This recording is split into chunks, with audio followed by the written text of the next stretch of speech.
Well, I finally got the driver's side channel in, and I also put the cross member in place, so that's both channels in the cross member.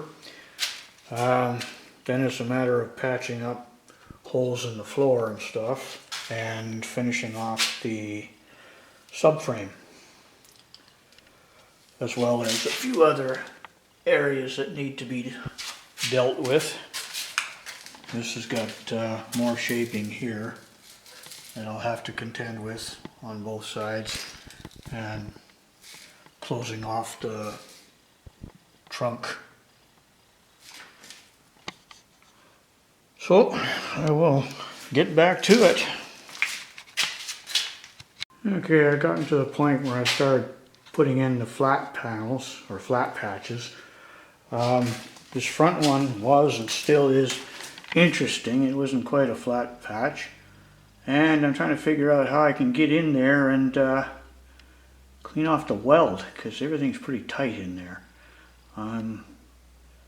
Don't want to, it'd probably take me a month using a Dremel. So I'm hoping that I can very carefully take it off with a cutoff disc. The rear went pretty good. No real problems there except for the lower portion. I cut away all the welds that hold the trunk latch in place, the spot welds, with an air chisel, and it was still there, stuck by a weld there, a little tack weld. And while I was working on the air hammer, cleaning out all this stuff, the catch came down and bounced off my wrist. That kind of woke me up. Fortunately, I was bright enough to have put marks on the thing. I'm going to go around the other side. I was able to put marks on it where it needed to be positioned. It still gave me some issues because when I went to put it in there, it wouldn't touch down for me to get the spot welds through. So I had to clamp a 2x4 to here, and then get a scissor jack and open it up and press it into place so I could get the welds in place. So she's in there solid now. And I've been working on the inside. Gonna have to go around and step through the windshield.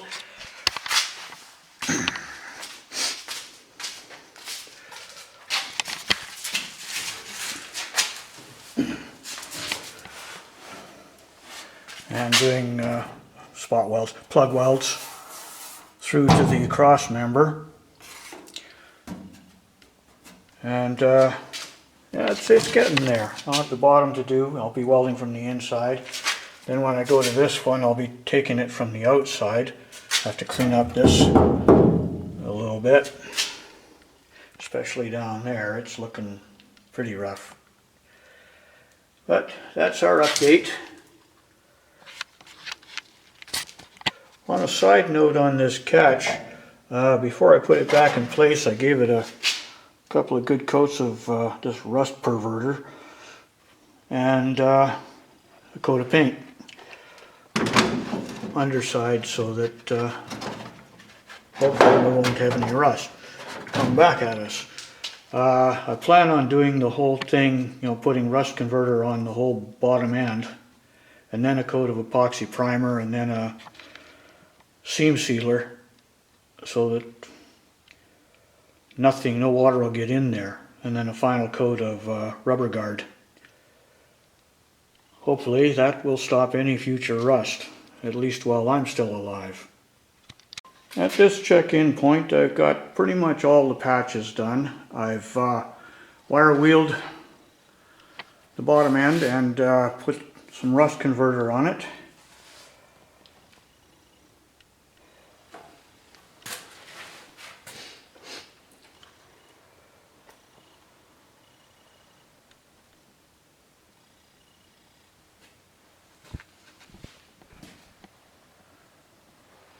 Nice bright shiny metal.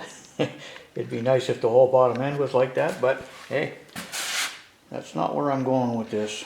This is not going to be a show car, so I'm not too worried about any roughness. I figure that anybody I run over is not really going to notice. But while I was wire wheeling, I found another bad spot here, so I gotta fix that one, and there's another spot underneath here that I've got to fix back into the 16 gauge. And then I just have to go with putting on epoxy primer and an under sealer. So we'll get back to you for that.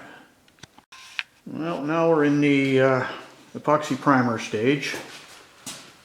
It's all done up. Looking almost new. And I'll get the seam sealer on, and then I'll be doing a Raptor spray liner finish to complete it. So we'll get back when that's done. Well, I got the Raptor liner on. I chose the tintable. This is a few bucks cheaper. And it's got a fair bit of translucency, so it does show the seam sealer that was brushed on before, just a bit. And not certain if I'm going to put a coat of paint over it or not. It's not like anybody's going to see it, but I'll know about it, kind of thing. So I'm still in debating while this thing's curing, which I got to get out of here because this really stinks. I decided against painting and just tipped it back over on its side so I can get it ready to work on the rest of the rust and stuff.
Okay, well now I get to take that most of my shop again. At least I hope I do. Because I can roll this around easily so I can pull my other car in and out during the winter here. And go from there. Bye now.